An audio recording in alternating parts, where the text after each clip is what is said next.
இந்த மாநாட்டை பொறுத்தளவில் 3D கண்காட்சி ஒன்று ஒரு பாட்டு வடிவமைத்து நம்முடைய டைரக்டர் பா விஜய் அவர்களால் ஒருங்கிணைக்கப்பட்டிருக்கின்றது. ஒரே நேரத்தில் 200 பேர் அரங்கத்தில் உட்கார்ந்து பார்க்கின்ற அளவிற்கு வசதி ஏற்படுத்தப்பட்டிருக்கின்றது.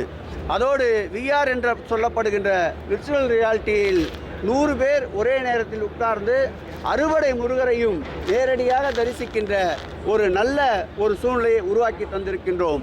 அதோடு மட்டுமல்லாமல் ஒரு மிகப்பெரிய கண்காட்சி 160 புகைப்படங்களோடு பெரிய அளவிலே புகைப்படங்களை பொருத்தி பல்வேறு முருகர் தலங்கள் மலேசியா போன்ற வெளிநாடுகளே இருக்கின்ற முருகர் தலங்களையும் அங்கே காட்சிக்கு வைத்து அவருடைய வரலாற்றுகளை விளக்குகின்ற வகையில் தொன்மையாக பிரசுரிக்கப்பட்டிருக்கின்றது. அதேபோல் புத்தக கண்காட்சி, புத்தக விற்பனை நிலையம் இன்று 2 நாட்கள் சேலாகின்ற விற்பனைக்கு உள்ளாகின்ற புத்தகங்கள் 20% கூடுதலாக 20% தள்ளுபடி செய்து அந்த புத்தகங்கள் விற்பனைக்கு உள்ளன. நேற்றைக்கு மாத்திரம் 50,000 பக்தர்களுக்கு கட்டணம் இல்லாமல் பிரசாதம் வழங்கப்பட்டிருக்கின்றது.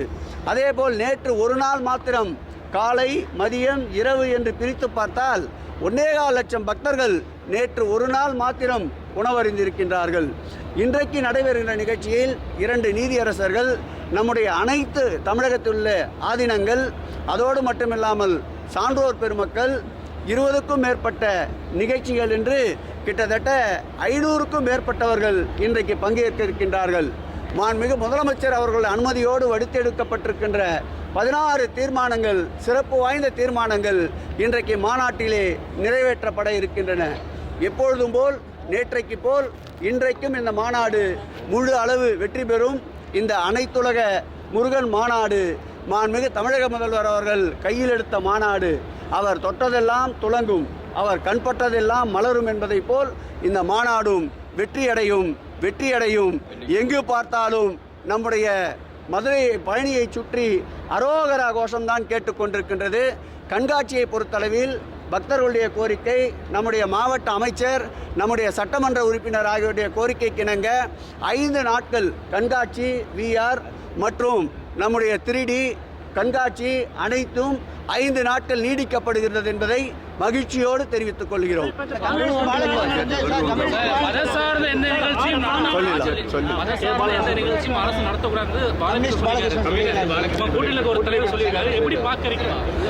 நான் ஆரம்பத்திலேயே சொன்னேன், எல்லோருக்கும் எல்லாம் என்ற அரசு இந்த அரசு என்று மாண்புமிகு முதலமைச்சர் அவர்கள் எடுத்து கூறியிருக்கின்றார்கள். நிறைவாக அனைவரும் மகிழ்ச்சியோடு இருக்கும்போது எங்கோ ஒரு மூலையில் இருந்ததை கேள்வியாக கேட்பது மகிழ்ச்சியை தவிர்ப்பதாகும். ஆகவே இந்த முருகர் மாநாட்டை பொறுத்தளவில் முக்கியமாக அரசு, இந்து சமய அறநிலைத்துறை இணைந்து நடத்துகின்ற நிகழ்ச்சி, முருகர் பக்தர்களால் கொண்டாடப்படுகின்ற நிகழ்ச்சி. ஆகவே தான் முருகர் புகழ் பாடுகின்ற 16 அடியார்களை தேர்வு செய்து அவர்களுக்கு இந்த மாநாட்டிலே பொற்கிழியும் விருதும் வழங்கப்படுகிறது என்றால் இது முழுக்க அரசியல் சார்பற்ற, அதேபோல் அரசு எடுக்கின்ற விழாவென்பதோடு இந்து சமய அறநிலையத்துறையும் சேர்ந்து எடுக்கின்ற விழா என்பதால் இந்த துறைக்கு அந்த கடமை இருக்கின்றது என்பதால் இந்த விழாவை எடுத்துக்கொண்டிருக்கின்றோம்.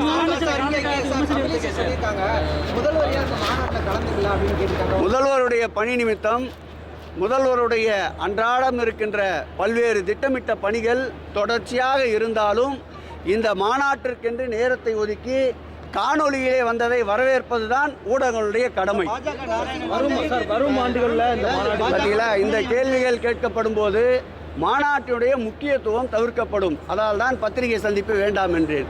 மாநாட்டை முழுவதுமாக மகிழ்ச்சியோடு பிரசிப்பதற்குண்டான சூழ்நிலையை, நடவடிக்கையை எடுங்கள். இந்த அர்த்தமற்ற கேள்விகளுக்குத்தான் அர்த்தமற்ற பதில்கள் தான் வரும். அதுதான் முன்னோக்கி செல்லுமே தவிர மாநாடு பின்னோக்கி செல்வதற்கு தயவு செய்து ஊடகத்தவர் காரணமாக அமையாதீர்கள்.